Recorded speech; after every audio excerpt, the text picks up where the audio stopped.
Brasiliense, que é o primeiro jornal, salvo engano, é o primeiro jornal do Brasil, né? Isso. Fundado em 1808. 1808. Parabéns, né, por atravessar tanto tempo e continuar em alta aí como Correio Brasiliense. Em primeiro lugar, não é só como coach ou escritor, mas como investidor, piloto de corrida, empresário em mais de 20 empresas, alguém que também já foi atendente de call center, aluno de escola pública, alguém que já morou em periferia e hoje pode estar aqui servindo a nação. Eu vejo que o Brasil não foi condenado. O Brasil não foi condenado a ter Lula nem Bolsonaro como presidentes, né? Já tivemos, cada um no seu devido tempo, conhecemos cada um deles, sabemos das suas limitações, dos seus níveis cognitivos, do nível de aprendizado, do nível de entrega pessoal de cada um deles.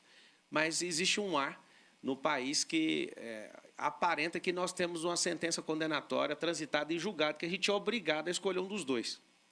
Então, já começa a minha participação no Correio Brasiliense falando o seguinte: se o Brasil estivesse crescendo, jamais eu largaria minha vida, meu lifestyle, né, meus negócios para ingressar numa carreira política. Então, eu estou aqui realmente por extrema necessidade do país. Eu lembro que na quebrada, né, na periferia da onde eu vim, as pessoas falavam assim: não está gostando, não? Você não gosta, não, meu irmão? Vai lá você e faz. Então, eu estou aqui. Não vai ser por falta de opção. O Brasil tem jeito.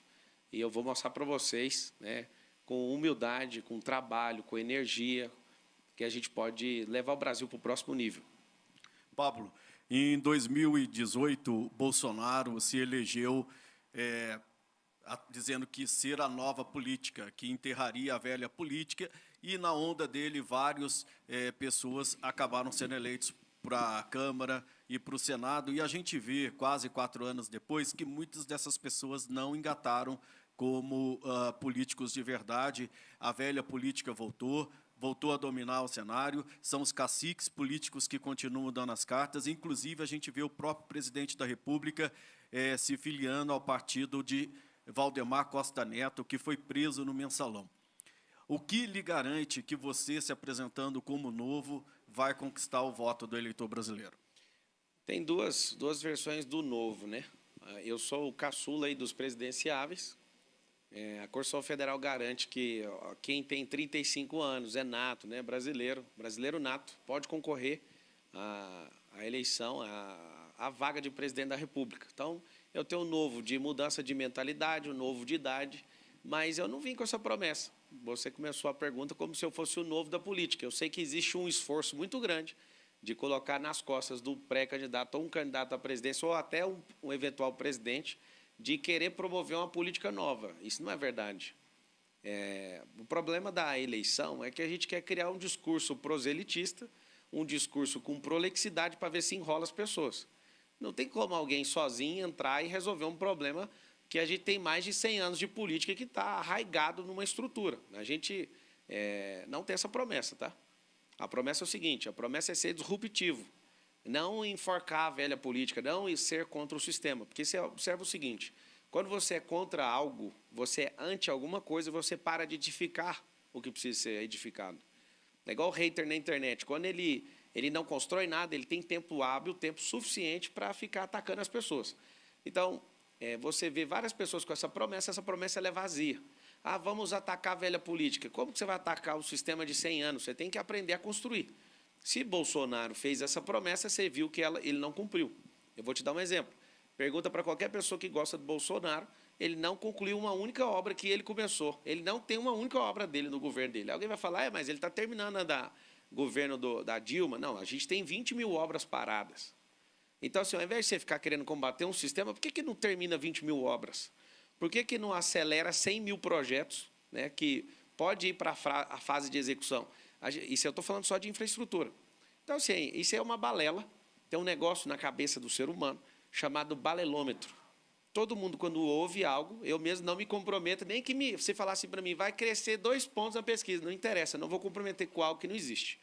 Então, a nossa intenção não é peitar a política, mas é mostrar que tem como a gente, sangue novo, construir coisas novas. E eu tenho certeza que, às vezes, o desânimo que políticos antigos carregam você, né, nessa reciclagem, essas pessoas podem se levantar e começar a pensar diferente. Então, não se muda a regra do jogo para quem está chegando. O atual governo tentou 2 anos fazer um governo dele mesmo.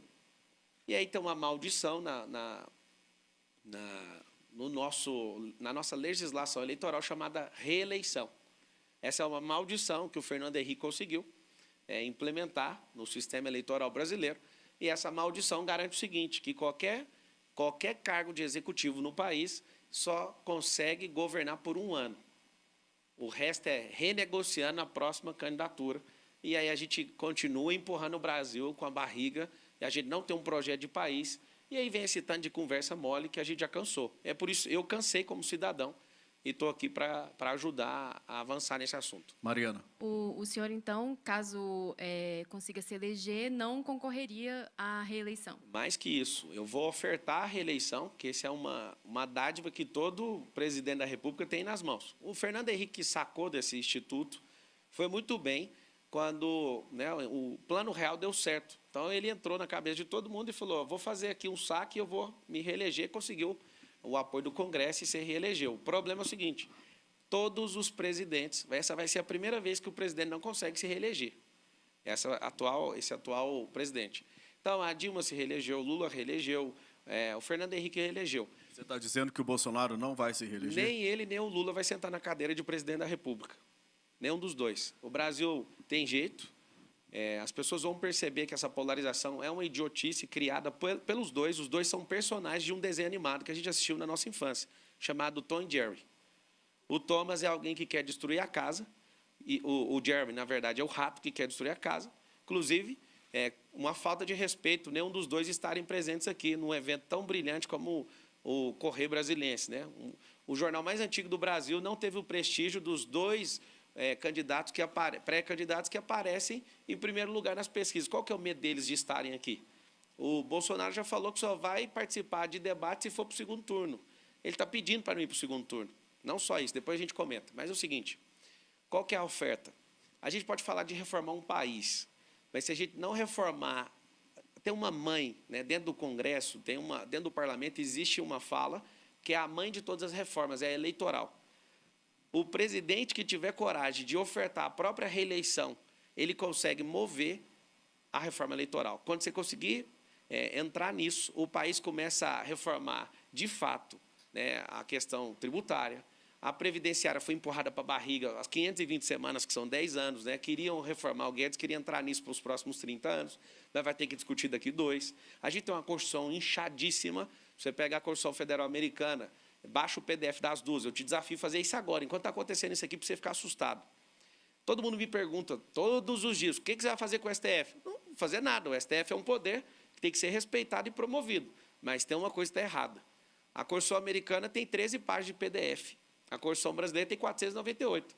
Eu faço o desafio aqui nacional, nenhum parlamentar, nenhum ministro do STF, ninguém conhece a Constituição Federal de fato. Você pega alguém que vai estudar para concurso público, ele passa mal, porque é tanta coisa, é tanto dispositivo, e a gente não tem um STF querendo governar, a gente tem uma Constituição inflacionada. E aí a gente precisa discutir isso, não, talvez não para os próximos 4 anos, mas a gente não pode virar essa década sem ter uma nova Constituinte. Então, são coisas que, para acontecer todas essas coisas, a gente precisa de uma única reforma, a eleitoral. Pergunta para os deputados e senadores se eles querem fazer reforma eleitoral. Não querem. Por que não querem? Porque é todo mundo amarrado, é um sistema de freio contra peso.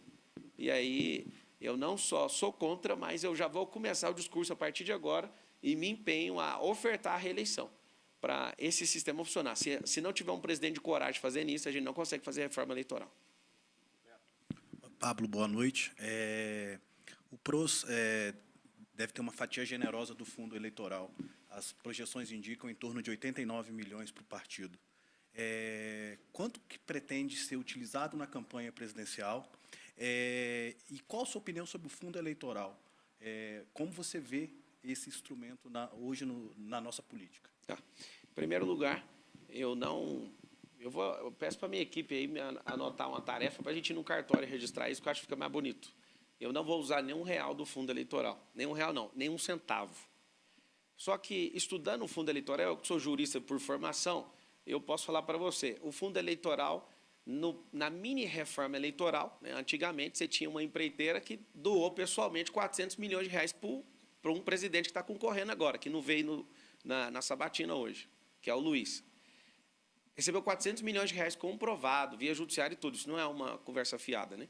Então, peraí, não vamos mais colocar empresas para doarem para as campanhas eleitorais. Vamos fazer um avanço aqui? Vamos. Vamos fazer doação para o CPF. Ninguém está envolvido com isso, ninguém quer ajudar, né? O brasileiro está enojado de política. Então, peraí, a gente precisa pegar dinheiro público e colocar nas campanhas, né? Até os parabéns eu quero dar para o Novo. O Novo é um partido que não usa o fundo eleitoral. Então, meus parabéns por vocês tomarem essa atitude. Agora, vocês têm que entender que o fundo eleitoral ele volta para a economia. Se não houver desvios, se não houver pessoas que, de fato, comem esse dinheiro como gafanhoto, mas se for usado dentro do processo eleitoral, dentro da regra da legislação, isso é para pagar a gráfica, isso é para pagar pessoas que seguram bandeira, marmita, santinho, é para pagar gasolina, é para pagar transporte. De todo jeito, o dinheiro ele é injetado de novo na economia. Então, não tem nada de mula de 7 cabeças, tem nada, isso aqui é um monstro, é um dinheiro público voltado para o público. Agora, o que a gente tem que ter atenção é o que fazem com esse dinheiro, que já aí não é um problema do dinheiro, é um problema de prestação de contas junto ao TSE. Mas eu, Pablo Marçal, não vou tocar nesse dinheiro. Eu acabei de chegar no partido dia 30 de março. Alguém falou, não, faz o partido devolver. Eu acabei de chegar, estou conquistando as pessoas. Então, os deputados federais vão usar, os senadores vão usar. Quando eu cheguei, o PROS tinha 3 senadores e 11 deputados federais. Samanta, por gentileza. Pablo, você é conhecido como coach messiânico, tem mais de 2 milhões de seguidores no Instagram e, recentemente, se envolveu numa polêmica com o pastor Silas Malafaia. Religião e política devem se misturar? E, já emendando uma outra pergunta, você avalia, acredita que as próximas eleições vão ser eleições, a campanha vai realmente se decidir nas redes sociais, apesar de terem restrições eleitorais, e como você avalia a atuação tanto da esquerda como da direita, da tropa do Bolsonaro, como a tropa do Lula, nas redes sociais? Em relação à polêmica com o Silas, quem é famoso, qualquer coisa que faz fora da curva é polêmica. Com o Silas já está resolvido. Gravei um vídeo hoje, vocês que estão assistindo, vai lá no meu canal do YouTube. Pablo pede perdão para o Silas. Eu vejo que aquilo não edificou em nada. E o vídeo ficou muito bom porque eu realmente, de forma sincera, voltei atrás nas coisas que eu falei para ele. Ele é bolsonarista, ele não vai mudar. Eu espero que ele consiga lograr isso com o que ele está procurando, mas quem ele está defendendo não vai ser o próximo presidente do Brasil. E eu espero que, assim como o Silas fez em 2002, apoiando o Lula, apoiando Alckmin, apoiando Serra, apoiando o próprio presidente, hoje ele esteja apoiando a gente também. É uma boa pessoa, mas eu encerro as discussões. Só para você ter uma noção, eu sou jurista por formação e até hoje nunca processei uma pessoa. Então eu não fico nessa onda de querer me defender, acabei me defendendo ali. Foi um momento bom de visibilidade, mas eu me arrependi de verdade, fui lá pedir perdão, voltei atrás. Em relação às eleições serem resolvidas nas redes sociais, nem existe rede social, vocês têm que saber a verdade sobre isso. É uma rede de anúncios. Onde está a câmera aqui? Tem tanta luz nos meus olhos aqui, essa câmera aqui. Não existe rede social, existe uma rede de anúncio. O Facebook, que é a maior rede de anúncio do mundo, que é dona do Instagram, inclusive, ela está correndo o risco de faturar até o final do ano $1 trilhão só em anúncio. Então, a gente chama de rede social, mas lá não é lugar de angariar voto, lá é lugar de encher o saco dos outros. Então, não se decide eleição lá, se decide no corpo a corpo.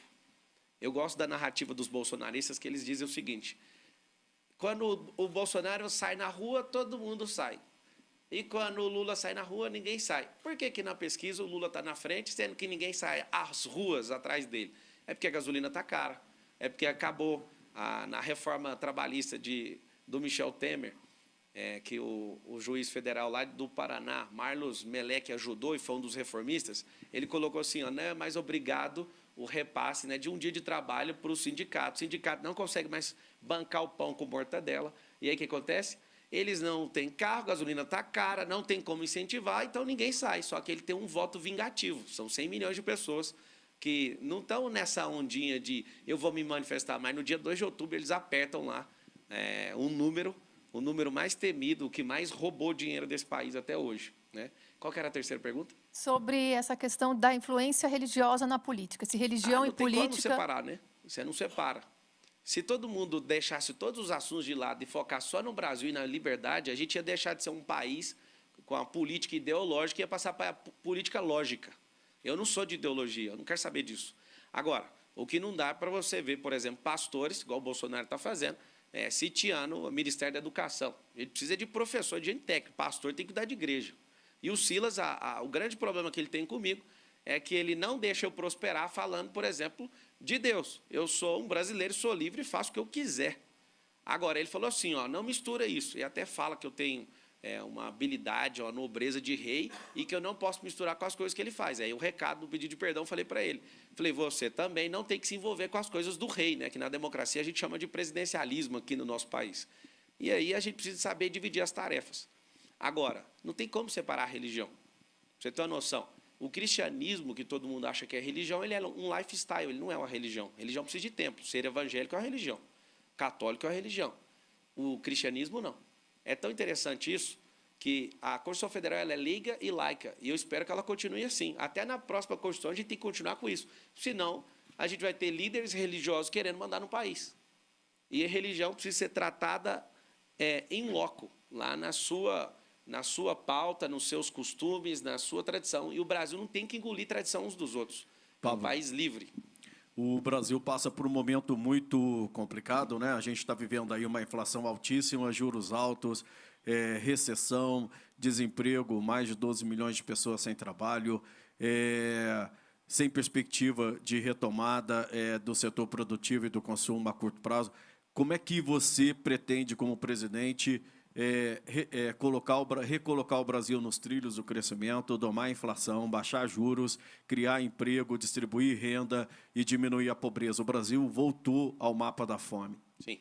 O Brasil não tem que voltar para o trilho, ele está no trilho, só que ele está parado. Porque essa ideologia... Parado há muito tempo, né? A gente só vê... 10 anos parado numa estação. Exatamente. Então, como você já usou trilho, eu nem vou usar outra analogia. O Brasil é uma locomotiva, né? Deve ter 30 mil quilômetros de linha férrea aí no país. E é muito interessante que o Brasil está parado no tempo por causa de ideologia. Então, tem uma ideologia linda, que é a socialista. Alguém fala, não, é comunista, é a mesma coisa. Essa ideologia ela tem vaga para todo mundo, mas ninguém quer esse negócio. E quem prega isso está lá do outro lado, na ideologia capitalista. Aí alguém fala, agora você vai falar mal do capitalismo? Não, vou falar só a verdade. O capitalismo é o melhor sistema econômico do mundo, só que não tem vaga para todo mundo e ponto final. Hoje, as 5 famílias mais ricas do Brasil, elas possuem o patrimônio equivalente a 100 milhões de brasileiros. Então, o que a gente vai fazer? Nós vamos seguir esse modelo socialista que quebrou Venezuela, que matou 200 milhões de pessoas em volta do mundo, com a antiga União Soviética e companhia, ou a gente vai seguir o modelo capitalista que também mata. Porque se não tem vaga para todo mundo, vai ter um problema. O que nós vamos fazer? Desde o dia 1º de maio, eu já venho exercendo isso e venho propondo isso para o Brasil, é o chamado governalismo. Se você falar assim, reforma aqui, arruma aqui na educação, isso não vai mudar. O que a gente tem que fazer é ativar as pessoas. Você falou uma expressão que quem tentar fazer isso vai criar um buraco sem fim, que é distribuir renda. A gente tem que parar com esse assunto. A gente não distribui renda, a gente ativa a renda. Se a pessoa não for um ponto de ativação de renda, ela vai sempre ficar esperando alguém ficar repartindo o bolo. O nível de endividamento do Brasil em relação à arrecadação hoje é quase 80%. Mas você reparte o bolo gerando emprego. E isso, qual que é o maior movimento social da história? Criando Quando você emprego. tem crescimento, você tem emprego e você distribui renda. E o que você tem que fazer? Lógica. É por isso que você tem que ativar brasileiros. Você tem que ativar a economia. E como que ativa a economia? A economia é só uma teoria imaginativa, você ativa é gente. Quando você fala, vou mudar a economia, você não muda. Escrever alguma coisa num papel não vai mudar nada. O que você tem que fazer é, todos os anos, promover milhões de brasileiros a assumirem a própria vida. Mas as pessoas que não dão conta, a gente ajuda. Mas a gente tem que fazer a maior escalada social. O que o Luiz fez, não, estou tirando milhões da pobreza. Na verdade, ele tirou trilhões da pobreza. O discurso era um, ninguém entendeu. Estava tirando dinheiro para sustentar outro tipo de ideologia, né, que ele segue, que essa é a única pauta dele. O Brasil até hoje não enxergou isso. O Bolsonaro tentou ser presidente da Câmara dos Deputados, vou terminar a resposta. Ele ganhou 4 votos. O Bolsonaro não conseguia ser nem presidente da Câmara. Ficou lá 27 anos, aprovou 2 projetos. E hoje é o presidente do Brasil por um único motivo. Porque o Brasil tomou um nojo tão grande do Lula e do PT que falou assim, ó, não queremos saber de mais nada. Quem que é a pessoa que está aí? Sobrou o Bolsonaro, então põe o Bolsonaro. Só que a gente não está condenado a ficar com esses caras. Então vamos retomar o emprego. O maior movimento social da história gera emprego. Emprego gera onde? Com empresa. No Brasil são abertas 1,4 milhão de empresas por ano. Só que até o terceiro ano, após a abertura, 87% delas se fecham. Não faz sentido isso. A gente não tem cultura, nem na educação básica, nem no ensino médio, que a gente ensina as pessoas a terem uma profissão. A gente ensina uma pessoa por 13 anos úteis, do ensino fundamental até o médio, para ela se formar numa graduação X, para depois ela pegar o diploma dela e enfiar lá no Uber. A gente tem 50% das pessoas que entram na educação superior, numa faculdade, e 50%, do tanto que entra, 50% termina. Dos que termina, 50% entra na profissão. Você é formado em jornalismo e mais outra coisa? Economia. Você ganhou dinheiro com economia? Não, porque eu sempre fui jornalista. Ok. Você fez isso, muito bom. Você tem duas graduações. Se você perguntar para o brasileiro, hoje a gente tem 5% dos brasileiros formados. O ensino superior em graduação já mostrou que não vai resolver o problema da nossa economia. Você falou que tem 12 milhões de desempregados. E eu vou te garantir uma coisa, não falta emprego. Isso é um negócio que parece até uma loucura. O Brasil é o terceiro maior exportador de alimento do mundo. A gente alimenta 1,5 bilhão de pessoas. Como que tem 35 milhões de pessoas passando fome no país? Se a gente é o terceiro maior de 193 países, não faz sentido isso. O que a gente tem, de fato, na política nacional? Gente que é politiqueira e que não quer resolver problema. Quando você pergunta assim, por que não fez uma ponte lá no Amapá? Aí alguém fala, é porque tem pouca gente, e o CAV, que é o custo de aquisição de voto, por política pública, não por compra de voto, mas o CAV, que é o custo de aquisição por voto, você olha, por que eu vou fazer uma ponte sendo num lugar que eu não vou ter retorno? Esse é o tipo do Brasil. Então é o seguinte, como que a gente vai fazer? O mesmo país que, por exemplo, deixa mais de 100 milhões de pessoas sem saneamento básico, porque obra debaixo da terra não é vistosa, não dá volta. Né? E outra coisa, você falou num assunto que a gente tem que tocar, e o Brasil, para se tornar uma grande potência, que já chegou, beirou o 5º lugar de nação mais próspera da Terra, e eu acredito que até 2032, se a gente tiver um avanço, uma escalada social, uma mudança de mentalidade do povo brasileiro, a gente consegue, eu sei que às vezes é motivo de risco para algumas pessoas, mas eu acredito nisso de fato. Até 2032, e não é mudar a política, é mudar a cabeça das pessoas. Não espere nada da política. A política não vai te ajudar. O que a gente tem que fazer é acreditar que pessoas podem entrar para transformar a mentalidade dos brasileiros. E aí o que a gente tem que fazer? Você acabou de falar sobre saneamento básico. O Brasil tem o maior espelho d'água do mundo de água potável. E não tem água tratada para as pessoas. Eu não consigo entender. Na verdade, eu já consegui. Eu não conseguia como cidadão, mas agora estudando afinco pelo Brasil, eu posso te falar algo. Não existe pessoas interessadas em ajudar o povo. Existe gente com projeto eleitoreiro. Então, vamos só fechar a sua pergunta. Como é que faz para resolver esse problema da inflação que o Bolsonaro está descontrolando aí? Desde 1996, a gente não teve uma única oportunidade de perder o poder de compra que a gente perdeu nesse ano. É simples. Só que não é difícil nem simplório, é simples para quem tem um plano. A gente precisa de ativar as pessoas. Pablo, mas o que a gente tem que fazer? Vamos tocar no assunto, Petrobras. A gente tem um monopólio, né, de uma petrolífera. Essa empresa já teve avaliada como a empresa mais rica do mundo em energia e ela não para de despencar em relação às outras empresas de energia em relação ao mundo. 2030 agora tem um pacto das montadoras automobilísticas. Fizeram um pacto que vão parar de produzir carro com combustível fóssil. O que significa isso? Que a nossa Petrobras, daqui 5 ou 6 anos, falando como investidor, daqui 5 ou 6 anos a Petrobras vai valer 10 vezes o valor de mercado que ela vale hoje. Por quê? Porque o desinteresse mundial com esse assunto vai começar a fazer ela despencar e aquilo que a gente é muito bom, quase autossuficiente em petróleo, a gente vai perder energia nisso. O que a gente tem que fazer? Urgente. A gente precisa fragmentar a Petrobras. Não vende ela para capital estrangeiro, continua com uma parte do controle, mas quebra esse monopólio. Você vai nos Estados Unidos, o litro do combustível hoje convertido em real está R$5. Aqui está chegando em 10. E esse é um país quase autossuficiente. Se a gente não quebrar essa questão do monopólio, a gente vai ter um problema. Vou falar para vocês que são contra, por exemplo, a venda da Petrobras. No governo Dilma, tem espaço para responder isso? Por favor, inclusive o monopólio foi quebrado no governo Fernando Henrique, mas na prática, na lei, né? Na lei, porque na prática continua funcionando. É assim, se você tem uma única empresa, você é refém dela. Se ela é do governo, é de uma única, se você vender a Petrobras para um grupo, pode ser brasileiro, e continuar, não vai mudar nada, aí vai piorar, ela vai ficar mais cara. Porque a iniciativa privada foca, em primeiro lugar, lucro. Então, o que a gente tem que fazer? A gente tem que quebrar, eu não vou usar essa expressão, porque quem quebrou a Petrobras foi a Dilma. A gente tem que fragmentar a Petrobras em pequenas empresas, médias empresas e grandes empresas. Por quê? Você olha para o modelo americano, tem dezenas de empresas de petróleo, e aí uma empresa, quando tem outra concorrente, ela não pode pôr o preço que ela quer. Ela precisa concorrer para sobreviver. Aí a gente tem uma queda nisso. Nos próximos 8 anos vai explodir carro a bateria, carro elétrico, carro híbrido. O que vai acontecer? Os preços dos combustíveis vão cair. Certa vez o Bill Gates falou, há 5 anos atrás, que se a indústria automobilística tivesse avançado como a da informática nos últimos 10 anos, isso ele falou há 5 anos atrás, ou seja, está falando de coisa de 15 anos. Hoje, um carro deveria rodar com 1 litro de combustível 25 mil quilômetros. O que significa isso? Não tem ninguém focado em política para fazer a questão do petróleo avançar. Uma plataforma petrolífera, para vocês terem noção, ela leva 40 anos para dar um payback. Você que está assistindo, às vezes não ouviu o que é payback. Payback é o tempo de receber de volta aquilo que foi investido. Então, não tem ninguém interessado em fazer carro rodar 1.000 quilômetros, 10 quilômetros, nada. Você vai ver. Uma das poucas coisas que avançaram na vida é o tanto que 1 litro de combustível roda num carro.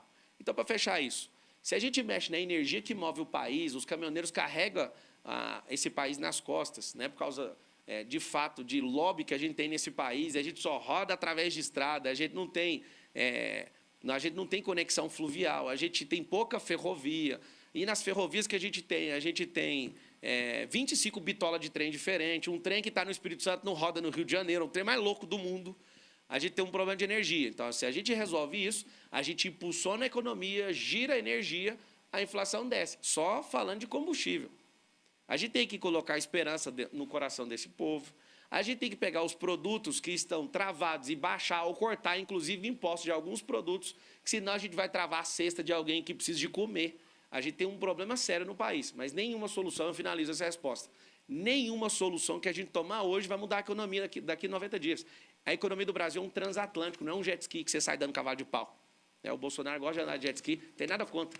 Mas a economia não é um jet ski que eu acabo de acelerar e viro um pouco, ela já dá resultado. Vai dar resultado só ano que vem. E uma coisa eu quero pedir, olhando na câmera aqui, Jair Messias Bolsonaro, eu quero te pedir, alguém que de verdade acredita que vai estar sentado na cadeira de presidente da República, e no caso não vai ser você, mas alguém que acredita que vai estar lá, eu queria que você entregasse o governo federal com a inflação do jeito que você pegou. Porque a lambança que você fez vai prejudicar milhões de pessoas. Esse é o pedido que eu faço, já que você não veio aqui na... A Mariana tem uma pergunta para você. Só fazendo uma correção sobre o ensino superior, na população com 25 anos ou mais, a gente tem, segundo dados do IBGE de 2019, 17% de pessoas com ensino superior completo. Dessa faixa etária. Isso, a partir daí, né? Sim. Mas a pergunta era com relação, tem até relação com o que você já estava comentando. Como garantiria a governabilidade, a costura de alianças, né? Já que o senhor é novo na política, né? Tem um histórico político recente. Sim, eu não sou novo na política. Eu já estou exercendo política privada há muitos anos. Aí alguém fala, mas nunca ouvi falar. Então, seja bem-vindo à política privada. O que é política privada?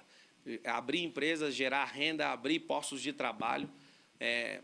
Dificilmente um candidato aí, ou talvez o Lula, ele pode até ser melhor nisso. O Bolsonaro ele é bem ruim nisso, em relação a network político. Eu já tenho trânsito no parlamento há muitos anos, eu ajudo já alguns candidatos nas suas eleições com estratégia política digital, principalmente. Então, assim, eu não sou recém-chegado. Eu me filiei pela primeira vez a um partido político, procurei mais de 20 partidos e eu tenho gostado muito. Eu deixei minhas empresas de lado. Nos últimos 15 anos foi a primeira vez que meu faturamento caiu, porque eu realmente acredito no que eu estou fazendo aqui e eu estou à disposição dessa nação. E eu sei que colocar o nome à disposição da nação é igualzinho emprestar dinheiro para aquele parente seu que não vai pagar. Então, eu estou aqui correndo o risco, né, de ser perseguido, de ser abalado o meu patrimônio, mas eu abro mão porque esse país realmente precisa. Quando você traz esse dado do ensino superior, a gente tem um problema. A gente tem que tratar cada nível. Eu não gostaria de ficar dando essas respostas longas para vocês extraírem o máximo aqui de informações. Inclusive, o Roberto está querendo te fazer pergunta. Tá, então, assim, se vocês quiserem me ajudar nisso, porque eu sou professor. Então, eu não sou pedagogo, eu sou andragogo. Então, eu gosto de dar aula. Me podem aí, porque eu quero responder mais perguntas, tá? Então, para quem está assistindo e de uma maneira um pouco mais objetiva, quer dizer, está muito claro as suas respostas, o raciocínio está muito bom, mas a questão é, falando sobre o ensino superior, Sim. a gente acabou de falar aqui que a graduação, quer dizer, ter um diploma, a empregabilidade do graduado está cada vez mais baixa, mas Sim. empregos existem, Sim. como você apontou. Então, no Eu seu... contrato programador nos Estados Unidos, na Índia, em outros países, porque não tem aqui. Então, no seu governo, Tem você emprego. fortaleceria o ensino técnico? Qual seria Vamos lá. a sua... Ó, quer resolver E o outra problema pergunta, agora? você Deixa é eu a favor... responder essa, que aí eu sei... Mas tá junto, casada. Vai lá. A favor ou contra Não, vou dar a cobrança de mensalidade Sou em a favor. universidade pública? Sou a favor, sem diminuir o que tem disponível, aumentando pelo menos de 5% a 10%. Eu sou fruto de escola pública e eu não passei na federal. Eu não sou vítima, não. Eu estou aí na lista das pessoas mais prósperas do país, mas eu não sou vítima, só que eu tenho que deixar claro. Pelo ensino que eu recebi na escola pública, eu não consegui passar na faculdade federal. A culpa é minha. Só que agora pensa com quem que eu competi? Com famílias que têm grana, que colocam os seus filhos nas melhores escolas da cidade onde eu nasci e que pagam 1 ano, 2 anos, 3 anos de cursinho. Quem que aguenta passar contra esses caras? É por isso que quem banca a faculdade pública é a pessoa menos favorecida. É a pessoa que tem menos oportunidade. A partir de agora eu vou lançar um termo, que vocês vão ouvir falando, é BMO. É o brasileiro com menos oportunidade. Não tem como, não dá para esconder esse número. Pelo menos 140 milhões de brasileiros fazem parte do quadro BMO, que é o brasileiro com menos oportunidade. E o governo, ele principalmente tem que focar nessa população. Por exemplo, o ensino público. O que banca o ensino público é o consumo. Então, você pega o ICMS, quem é que banca? Não são os grandes empresários, latifundiários, industriais, não são. É o povo. E ele não consegue pôr o filho dele lá. Então, não só a favor, não. Vai ser assim. E independente de eu sentar em cadeira de presidente ou não, eu vou militar nisso, porque isso é uma dor que não me afeta mais, mas já afetou muito. Eu tive que ter emprego para pagar as contas da minha casa, para ajudar minha mãe, e eu posso falar para você o seguinte, doeu não poder passar nisso e não ter essa oportunidade. E aquilo é público. Por que é escola pública? Ninguém que é rico quer estudar, mas na faculdade pública quer estudar. Se quer estudar na faculdade pública, que ajude a pagar. Tá?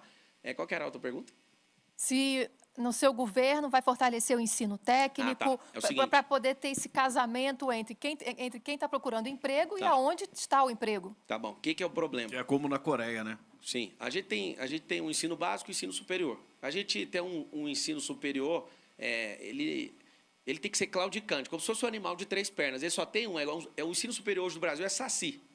O que significa? A gente tem pessoas que se formam, pegam o diploma e fica na chapada. Eu fui atendente de call center em 2005 e eu lembro de sentar, eu estava formando em Direito e sentar do lado de gente que tinha diploma de médico, de verdade.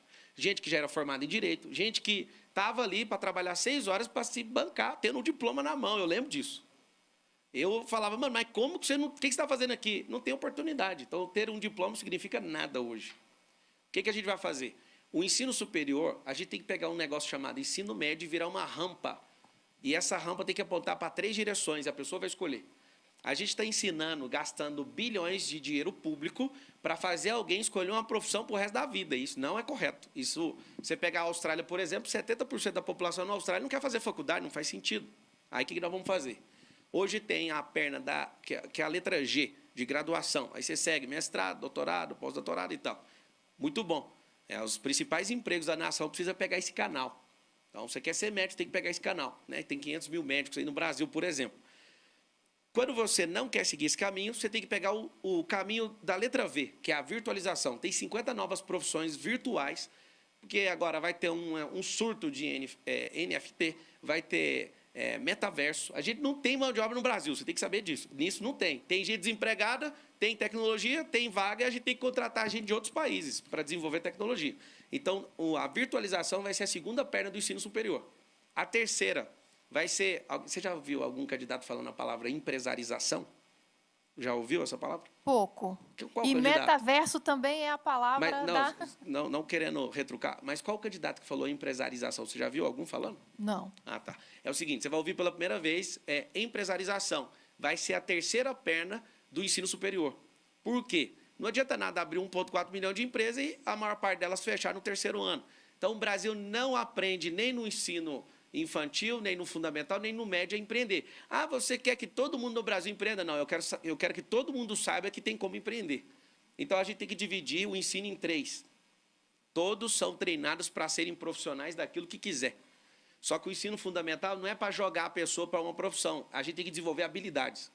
E ali nessas habilidades, a gente aponta para o ensino médio, o ensino médio tem que abrir, você tem que escolher uma rodovia. A rodovia de empresarização, virtualização ou graduação. Se a pessoa não quiser ir para o ensino superior, a gente tem que lateralizar o ensino médio com cursos profissionalizantes. Por exemplo, a gente tem um monte de pedreiro e mestre de obra que aprendeu vendo o outro. Então, tem um monte de catástrofes em relação à construção por causa disso. Eu construo também. Eu sou loteador, eu sou incorporador, domino o mercado imobiliário, eu posso falar para você. Não faz sentido a gente não ter lateralizado no ensino médio isso. Por quê? Você trouxe o número aí da faixa etária de 25 anos e tal, os 17%. Nem se a gente, no modelo atual educacional, se a gente praticar ele nos próximos 100 anos, a gente não consegue chegar nem 50% do país. Ou seja, a gente está treinando o povo para ir para um vestibular, metendo carga energética na cabeça deles, sendo que eles não vão usar. A gente está picando, pondo fogo e derretendo dinheiro público. Deputado, candidato, desculpa. O Roberto quer fazer uma pergunta para o senhor. O senhor eu queria saber um pouco mais sobre a participação do Estado na economia. Sim. O senhor já falou sobre a Petrobras. Vamos falar de empresas específicas. Eletrobras, Sim. Banco do Brasil. Sim. Como o senhor avalia a participação? E no início da sua apresentação, você falou sobre a importância de investimento. Tradicionalmente, o Brasil investe muito pouco. Sim. Como reverter esse cenário? Vamos lá. Primeira coisa, a Eletrobras foi já aprovado pelo TCU, né, a privatização. De novo, o maior modelo que eu vi de privatização, que me deu orgulho, inclusive, trabalhei e senti até o cheiro de mofo da antiga estatal Telebrás. Eu trabalhei na Brasil Telecom, fiquei quase 8 anos, fui o executivo mais novo. Inclusive, você que está preocupado comigo de ser o pré-candidato mais novo a presidente do Brasil, preocuparam comigo também. Quando eu tinha 22 anos, se eu poderia ser executivo com essa idade. Né? Eu concorri com pessoas que tinham 26 anos de casa. E 50 pessoas estavam concorrendo, aqui na eleição tem 10. Lá eu peguei esse cargo, liderei 1.100 pessoas na época, na cidade de Goiânia, e eu lembro do cheiro da estatal. Só que voltando uns 10 anos antes, 15 anos, eu lembro de dormir numa barraca na porta da Telegoiás, para o meu pai comprar o telefone para casa. O que eu avanço de quando a estatal, por exemplo, o governo Lula abriu 56 estatais, que esse é o gigantismo do Estado para sequestrar a nação. Vocês têm que saber disso. É muito bonito falar, nós temos muitas empresas, a empresa do povo. É mentira. Isso aí é a teoria do gafanhoto que o comunismo implanta em todas as nações. E quando eles saem abrindo estatais, eles estão aplicando uma coisa na veia do povo que chama gigantismo estatal. Quanto maior for o Estado, menor é o povo. Então, o que acontece? Quando você pega uma Eletrobras e faz isso, o povo ganha, o preço vai diminuir. Agora, tem um problema. Tem concorrência? Tem. O Estado vai lá, não tem teto em relação ao ICMS. Você vai no Estado, por exemplo, a energia tem 29% de ICMS. Então, foi um golaço agora do parlamento de, por exemplo, pelo menos o combustível baixar para 17%. Só que agora, baixando para 17%, quem faz um markup no posto de gasolina não vai baixar nada. Por quê? Beleza, vai ficar 17% de ICMS, mas eu não vou baixar o preço. Aí tem um cartel do combustível. Ah, beleza, a lei está falando que é 17%, vamos cumprir a lei. Eu vou pagar 17%, mas no markup eu vou reduzir 5 centavos para vocês não encher o saco. Quem que vai peitar esses caras? Eu não estou contra dono de posto de combustível, não, mas esse é o problema. O Brasil tem um problema crônico, que se o Thomas Edison tivesse nascido no Brasil e quisesse inventar a lâmpada, o lobby da indústria de vela não ia deixar. O Gurgel, não foi Tesla que inventou carro elétrico, foi Gurgel na década de 70. Os miseráveis daquelas montadoras daquela época fecharam um colúrio contra ele. Foi brasileiro que inventou carro elétrico, a bateria. Só que a gente tem um problema, esse país está vendido. Ah, meu Deus do céu, o que a gente vai fazer? A gente precisa retomar ele devagar. O Fernando Henrique Cardoso, só falar isso aqui. O Fernando Henrique Cardoso, ele não vendeu a Vale do Rio Doce. Quando você vai vender uma empresa, tem que fazer cálculo de equity, de perenidade, de quanto que essa empresa tem de reserva. Vou te dar um dado, tá? O Fernando Henrique, ele doou a Vale do Rio Doce por 3 bilhões de dólares. Ela, naquela época, valia 300 bilhões de equity. E hoje, avaliando as reservas, ela vale 3 trilhões de reais. Não faz sentido um cara ter feito aquilo. O mundo olha para o Brasil e pensa que a gente é a república das bananas. E aí o que acontece? A gente vende as nossas commodities a preço de banana. O que acontece? Você quer fazer pergunta? Eu quero só que o senhor seja bem enfático e direto. O senhor é a favor, então, da privatização de todas as empresas estatais? Não precisa ser todas. Se a gente fizer isso de uma vez só... Mas como é que se divide? O que deve e o que não deve? Você Qual manda- é o critério? Quem é o Tribunal de Contas da União? É o Executivo que lidera ele? Não. O Tribunal de Contas, ele julga o que o governo, ele avalia Foi o que o solicitado. governo propôs. Então, o senhor, como presidente da República, que empresas o senhor apresentaria para ser privatizada? Ó, toda empresa que cheira mofo, toda empresa que tem cartel, toda empresa que tem monopólio, todo tipo de negócio que tem ferrado a nação brasileira, todos. Mas, por exemplo, quais empresas? Por exemplo, Pode Banco do listar Brasil? todas. O Banco do Brasil, por exemplo, a gente tem 2 pernas de banco. Os Estados Unidos têm 10 mil bancos. O Brasil tem 150 bancos registrados. Inclusive, eu tenho licença e vou, depois da eleição, eu vou dar andamento disso, eu não vou mexer com isso agora. Eu tenho um banco digital, né, que foi liberada a licença para dar entrada. Porque eu pensei, por que eu tenho que ficar usando o banco dos outros? Então, é o seguinte, quando a gente fala que vai vender a Petrobras, enquanto o governo federal, nós vamos criar empresas de startup, que são novos negócios. Imagina, nunca ninguém conseguiu fazer isso no Brasil. Alavancar dinheiro com ideia de gente. Eu sou investidor de startup, faço parte do maior grupo de investimento de startup do Brasil, chamado Bossa Nova. E eu vou te falar uma coisa. Tem gente que coloca R$1 milhão numa startup, vê um fundo americano para comprar, a gente vende a mesma startup por 300 milhões. Imagina a gente alavancar a caixa do governo federal desse jeito. Por que ao invés de a gente ficar com a Petrobras na mão, por que a gente não faz uma indústria de carro? Por que nós não criamos estatais assim, potencializa, vende elas internamente, recupera o caixa e começa a tampar o buraco da Previdência Social? Mas isso não é o papel da iniciativa privada? É criar... dela e nosso. O que a gente tem que fazer? A gente tem que ser um governo disruptivo. Se eu fosse... Eu vi que uma outra pré-candidata sentou aqui e ela falou uma coisa que é uma completa besteira. E depois eu vou conversar com ela para entender se essa é uma loucura ideológica da cabeça dela, se ela precisar de ajuda, eu ensino para ela. Ela quer expropriar as maiores empresas do mundo e do Brasil e entregar para iniciativas sociais. Iniciativa social não dá conta de gerir grandes empresas. Essa é uma ideologia maluca. Agora, se você virar e falar assim, vamos virar radicalismo, vamos vender tudo. Não falei isso. Por que eu te perguntei do Tribunal de Contas? Aquilo que a gente não é eficiente, submete ao Tribunal de Contas, avalia, beleza, então vamos. Agora, a gente também tem que criar novos negócios disruptivos. Candidato, como é que o senhor avalia o Sistema Único de Saúde? O senhor privatizaria também o SUS? Olha, tendo 140 milhões de pessoas que usam o SUS, você perguntar para uma senhora agora, lá do Pernambuco, tem 8 anos que ela está querendo uma cirurgia, e um vereador da cidade passa pessoas com uma cartinha de recomendação por causa de época eleitoral. A gente não tem um sistema, a gente é roubado. Pelo menos 50% do dinheiro da saúde é desviado. Aí eu te pergunto, a população está satisfeita com isso? Mas o SUS foi fundamental durante a pandemia. Não fosse o SUS... Não, ninguém está falando mal do SUS, nós estamos falando mal da gestão do SUS. Sim, mas o que eu te perguntei é se o senhor privatizaria o SUS. Então, eu estou acabando de fazer perguntas, e essas perguntas têm que ser respondidas para quem é dono do SUS. Que é o Estado brasileiro. Não é o Estado, é o povo. O Estado é quem representa o povo. Tem 70 mil políticos na nação que são... Eu vou falar a palavra certa para eles entenderem. Eles acham que são patrões. Eles são escravos do povo. Só que o povo é escravo deles, aí está em guerra. Ninguém decide quem manda. A Constituição Federal garante que todo o poder emana do povo. É mentira. O povo não tem poder nem substantivo nem de verbo. Eles não podem falar eu posso e nem eu tenho poder. Eles não exercem isso. Então, está aqui alguém que tem um coração apaixonado por essa nação e nós vamos provocar e discutir nação. Não é hora de falar para a pesquisa eleitoral quem você vai votar. É hora de descobrir quem que gosta de fato, quem ama essa nação, quem que ama esse povo. Esse é o momento da gente entender o que está acontecendo. Não, vamos votar no fulano. Que voto? Voto é no dia 2 de outubro. Então, eu faço uma pergunta para você. Você quer fazer para mim? Vamos privatizar? Não, vamos fazer o seguinte. Pergunta para alguém que está há 8 anos esperando a cirurgia. E ela vê pessoas passando. A gente precisa... Antes de discutir isso, a gente precisa fazer o SUS dar certo. O povo americano, o povo brasileiro tem que saber disso. O povo americano não tem SUS. Lá ninguém tem nada de graça, todo mundo paga. Esse é um direito que vocês conquistaram, como povo, nós como povo conquistamos, mas a gente tem que tirar esses canalhas que usam o sistema e roubam o sistema e quebram o sistema. Então, vou te falar uma solução. Ao invés de falar, vamos privatizar. A primeira solução para o SUS é criar um sistema, criar uma identificação digital para todos os 140 milhões de usuários do Sistema Único de Saúde.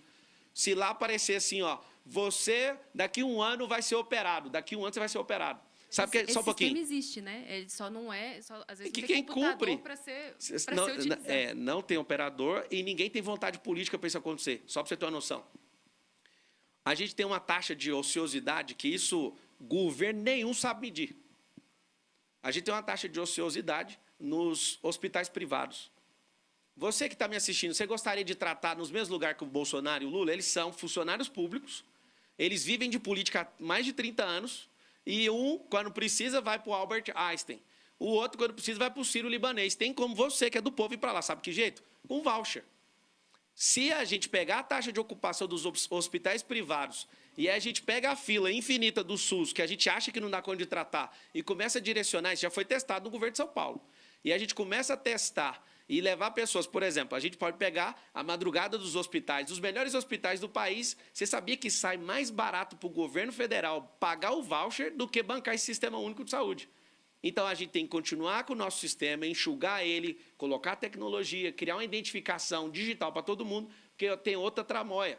Tem gente que vai num posto, não tem um sistema que mostra que ele pegou aquele remédio, ele sai, tem uma máfia de gente que faz isso.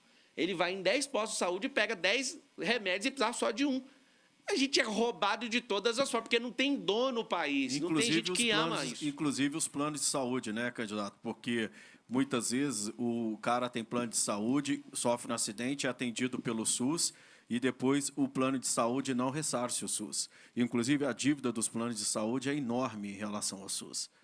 Então o SUS é a mãe de todos, né? Pablo, você acha então que a solução, quer dizer, o seu perfil de atuação seria uma gestão empresarial no Estado? Ou, porque o Dória tentou imprimir isso em São Paulo e a candidatura dele à presidência naufragou. Como é que é a sua avaliação? Qual é o seu perfil de gestão? Olha, trazendo toda essa sua experiência empresarial. Não é de empresa, é de gestão. Então, tem gestão da própria vida, tem gestão da sua própria casa, tem gestão da família, que é diferente de casa, tem gestão de casamento, tem gestão de filho, tem gestão empresarial, tem gestão pública, tem gestão de tudo. O que a gente tem que ensinar e profissionalizar as pessoas é em gestão. Então, não é de empresa. Empresa tem um fim que é dar lucro. O Estado é trazer vida para o povo. Então, a gente não faz gestão pública para dar lucro. Você tem uma Petrobras que deu 40 bilhões de lucro e o povo que fala que é dono disso olha para a bomba de combustível e fala, como é que eu vou abastecer? Então, não é levar gestão empresarial. Você tocou no Dória. O Dória, ele quis fazer uma política pública amparado na vacina. E ele ficou falando disso o tempo inteiro. O povo pegou birra, foi só isso. Ele é um bom gestor. Eu achei, ô João Dória, infelizmente foi noticiado que você desistiu, mas a gente sabe que você foi convidado a desistir para ficar mais elegante. Foi uma pena não poder concorrer com você, porque você é um grande nome. E dependendo do que você fez, eu fiquei muito triste em você sair do processo eleitoral da forma que você saiu, da forma que o Sérgio Moro também saiu. Mas o seguinte, o que a gente precisa fazer? A gente precisa fazer um negócio muito simples. Entender o que é governo. O povo tem medo do governo. Governo é uma empresa do povo, o povo é dono e é o principal cliente. Ele paga um funcionário que, no caso, 214 milhões de pessoas são representadas por 70 mil políticos. Só que os 70 mil políticos pisam no povo. O dia que o povo descobrir que eles são dono da empresa chamada Brasil, desse pacto social, da federação e dessa soberania nacional, com os pactos, né, federativos, municipais, a gente vai entender que o povo assumiu o comando. Então, se não tiver uma revolta dentro de você com esses politiqueiros, não tente mudar a política. Troque as pessoas da política.